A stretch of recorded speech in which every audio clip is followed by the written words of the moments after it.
Taking imaging to a whole new level. www.merriam-webster.com defines radiology as a branch of medicine concerned with the use of radiant energies, such as X-rays, or radioactive material in the diagnosis and treatment of disease. Throughout the speech, you may hear me refer to radiology as radiography. Don't be alarmed, they are synonyms. Radiology is just a little less used than radiology because radiology is now more modern. You need to know about radiology because there will probably be a point in your life or someone else's life that you are close to where you have to have some form of radiology treatment. If you fall and break your arm, you need to have an X-ray done. If you fall and have a CT done of your head to check for a brain bleed, if you have a heart attack and you need to have a heart cath put in, these are all forms of radiology. Throughout the speech, I'm going to tell you the background of radiology, some of its capabilities, and a few examples of careers. First, I would like to give you a little background on radiology. The first X-ray was taken on November 8, 1895 by William Rankine. He used a Coolidge tube to take a picture of his wife's hand. He used a chemical called barium platinocyanide according to the Introduction to Radiologic Technology book, which was written by Laverne Gurley and William Calloway. This is a picture of his wife's hand. This was back before they realized that metal obviously shows up in X-rays because that's a picture of her ring on her ring finger. This exposure took 30 minutes to take. Now an exposure of a hand takes less than a millisecond. That's how much we have improved with digital imaging.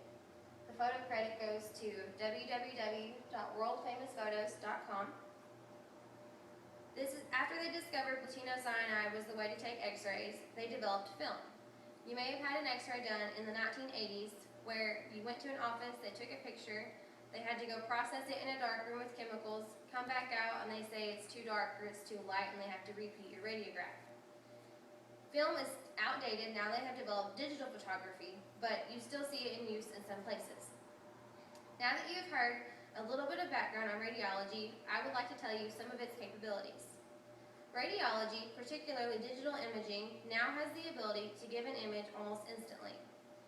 Quinn B. Carroll, who wrote my imaging book, says that the generation of X-rays is such a complex process. Here's a demonstration of how X-rays work. Over there to the left is an X-ray machine. It takes the image and it sends X-rays to a certain part of the body. Say we were taking a picture of your femur. Some light goes past the bone, but the bone absorbs the majority of the X-rays. The light that gets through puts it onto a cassette, which now you put into a processor and a laser beam splits the cassette open, reads the image, and you have an image almost instantly. Post-processing of an image is now done super easy with digital radiography. With film, like I said before, if an image was too dark or too light, you had to go back in and just take a new radiograph. You had to re-radiate your patient, and you had all kinds of issues. Now, if your image is too dark or too light, we use an editing software in the system that is called windowing, where you just take your mouse and you just highlight up the areas that are too dark or too light, and it fixes it, and then you can send that perfect image to your radiologist. Because I have told you a few of the capabilities of radiology, I would like to give you some career examples of where you can take this field. The Bureau of Labor and Statistics states that the job outlook for 2010 to 2020 is an increase of 28%, which is a lot higher than the average increase in fields.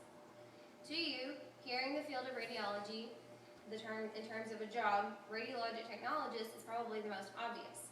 For those of you who don't know, I am a licensed radiologic technologist. I am able to take X-rays. In the state of Arkansas, I can take CTs and MRIs.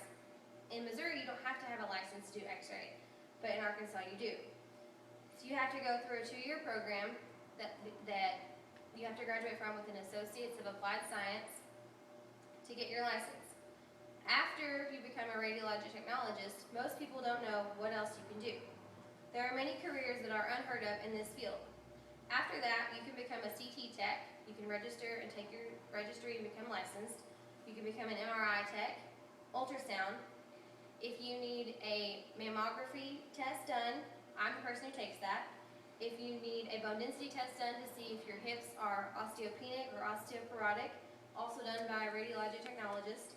If your gallbladder stops working and you need a function test done, a nuclear medicine tech takes that. They're also licensed radiologic technologist. Like I said before, if you have to have a heart attack and have a catheter put into your heart to open up your stents, that's done by us as well. In conclusion, tonight I've told you a lot about radiology and its impact on today's medical world. I've given you the background, I've given you some examples of capabilities, and I've given you some careers. Charles Pickering once said, "Any radiologic procedure is only as effective as the person performing it." Radiology is an area in the medical field that could help save a person's life in a matter of seconds. It requires many competent skills. I hope that this speech has made you appreciate all of the overlooked benefits of this field. Thank you.